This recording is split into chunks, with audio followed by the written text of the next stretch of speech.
Continuar falando de economia, agora um pouquinho sobre o Banco Central. O Comitê de Política Monetária do BC ignorou aquele apelo de redução da Selic que tem sido feito pelo governo federal, pelos aliados de Lula e do próprio presidente. A taxa foi mantida em 13,75%, como a gente tinha previsto aqui. Além disso, o comunicado divulgado pela instituição não sinalizou eventuais cortes em um futuro próximo. O comitê apontou, pelo contrário, os passos futuros da política monetária poderão ser ajustados e não hesitará em retomar o ciclo de ajuste caso o processo de desinflação não transcorra como esperado.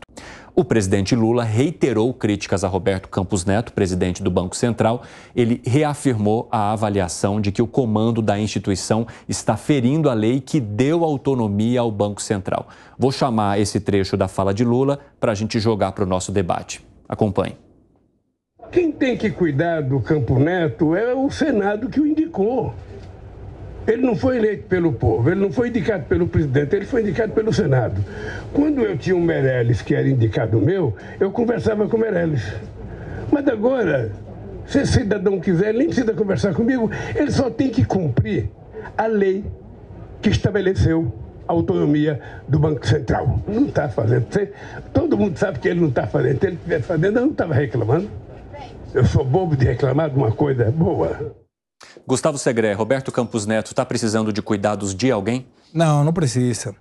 E não precisa também conversar com o presidente da República, para isso está o Conselho Nacional Monetário, né? O CEME, o Conselho Monetário Nacional, que está integrado e presidido pelo ministro Haddad, participa a ministra Tebet e o presidente do Banco Central. E eles estabelecem as políticas vinculadas com moeda e com crédito. E essa situação de manutenção da taxa de juros, Selic, tem lógica em função do que o Banco Central faz nas reuniões do Comitê de Política Monetária, que é projetar inflação futura. E não é futura daqui a 2 ou 3 meses, é futura até 2024. E aí ele percebe que não tem uma queda da inflação, sobretudo porque não está claro qual será a política econômica do governo. E vou mais longe. Suíça hoje aumenta a taxa de juros, 0,5%, 30% do 1% que era, passou a 1,5% ao ano. Inglaterra, que tem uma política muito parecida com o Comitê de Política Monetária, que foi desenvolvido no Brasil em 1996, Inglaterra em 1998. Aumentou 0,25% para 4,25%. Em proporção, aumentou 25% a taxa de juros. Então, o Banco Central do Brasil está fazendo o que está fazendo no mundo. Muitas das análises sobre a redução da taxa básica de juros, a Selic, estava em torno da apresentação do arcabouço fiscal, que deve ficar só para abril depois que a caravana de Lula retornar da China. Nós contamos essa informação aqui para você que nos acompanha no 3 em 1. Alan Gani, só o arcabouço fiscal é suficiente numa bandeja para que o Banco Central olhe e fale, agora sim eu posso baixar a taxa Selic? Olha, Evandro, não é só o arcabouço fiscal, mas ele é muito significativo. O Banco Central, ele mencionou a trazer as expectativas de inflação novamente, né? Ancorar novamente as expectativas de inflação, que elas estão desancoradas.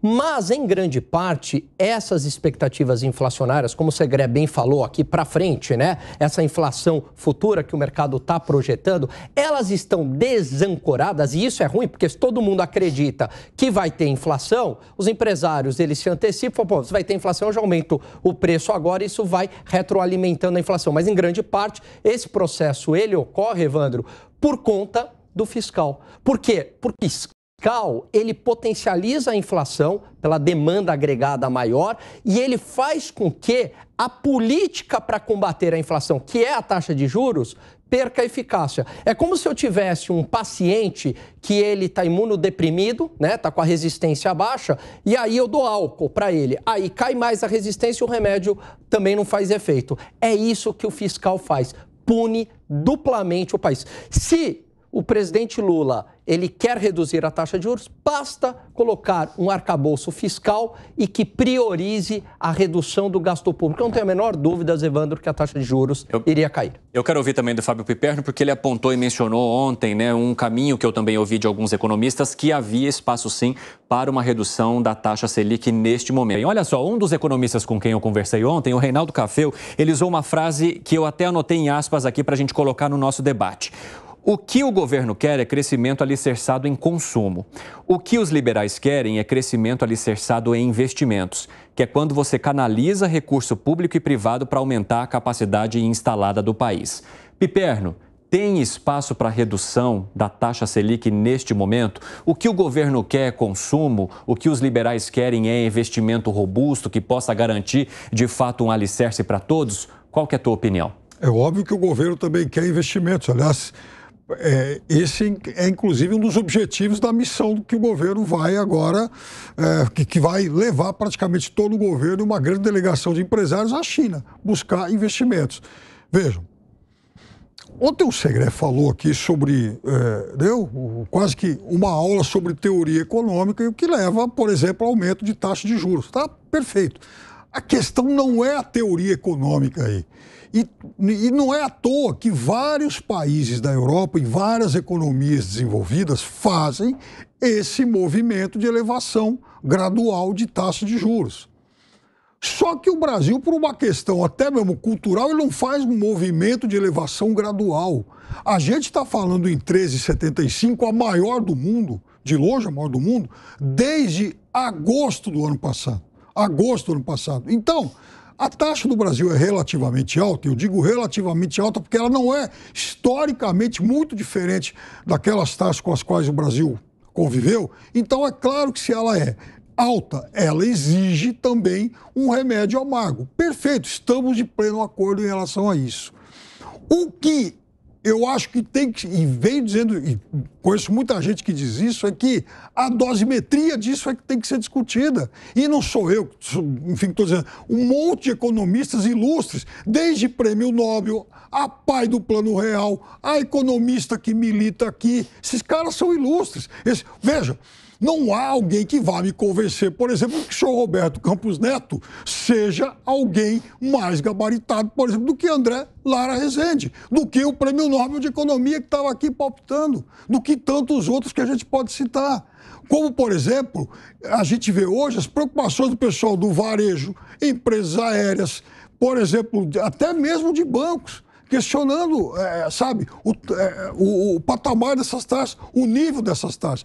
Não é o fato da taxa ser alta que tem que estar em debate, mas sim o tamanho, as taxas das alturas, sendo as maiores do mundo. Gustavo Segré levantou a mão. Levantei a mão porque mencionou o Prêmio Nobel. Eu acho que foi Stiglitz que colocou. Sim. Então, esse cara só errou nos últimos tempos. Não. De verdade. Tipo Roberto Campos Neto. Com todo respeito. Ele tipo foi Roberto Nobel, mas ele é keynesiano, ele quer aumentar o gasto público. Indicou o ex-ministro da Argentina que fez besteira absurda. Não é o que as pessoas podem falar, porque essa é uma questão de pensamento e é normal. Eu concordo muito com essa frase que você leu em textual, porque quando o governo fez isso, e foi a Dilma, que aumentou a atividade econômica através do consumo, soltando crédito para todo mundo, deu no que deu. E a esquerda tem uma característica muito interessante. Repete a mesma fórmula pensando que o resultado vai ser diferente, e não vai. Poit. Acho que vale, gente, a gente abordar esse assunto. Já vou passar para os senhores aí também, tá todo mundo levantando a mão aqui, tá difícil. Pensando daqui para frente, viu, Evandro? Uma coisa que o Segré falou que é importante. O que vem junto com a decisão do Copom? Né? Qual foi o comunicado do Copom? E isso tem a ver com a queda na Bolsa, com a queda na economia. Porque a maioria do mercado, olha, tinha gente falando, rapaz, será que ele vai ceder a pressão e vai descer a taxa de juros? Não, ele vai manter. Ele não só manteve, como comunicou. Não vai ter medo de, inclusive, elevar a taxa de juros se a inflação não arrefecer, se não vier algo responsável no arcabouço fiscal. E isso talvez o mercado não esperava tanto. Né? Uma previsão não só de não cortar, mas como elevar a taxa se continuar a inflação assim. Isso mostra a firmeza dele. E o mercado vai para baixo. As falas do Lula, o mercado vai para baixo. O gringo que tem dinheiro aqui, gente, pelo amor de Deus, o país enlouqueceu, o presidente junto arranca o dinheiro do Brasil. É assim que funciona o mercado. Então, queria dar essa abordagem do comunicado do Banco Central e a gente ficar atento que semana que vem, toda vez que tem a reunião do Copom, na terça-feira da semana seguinte, sai a ata, que é o documento que o Segré falou ontem ou anteontem, sim, que é importantíssimo. Nós vamos precisar dos economistas para traduzir, viu, Segré? Porque é bem difícil o economês ali da ata da reunião do Copom.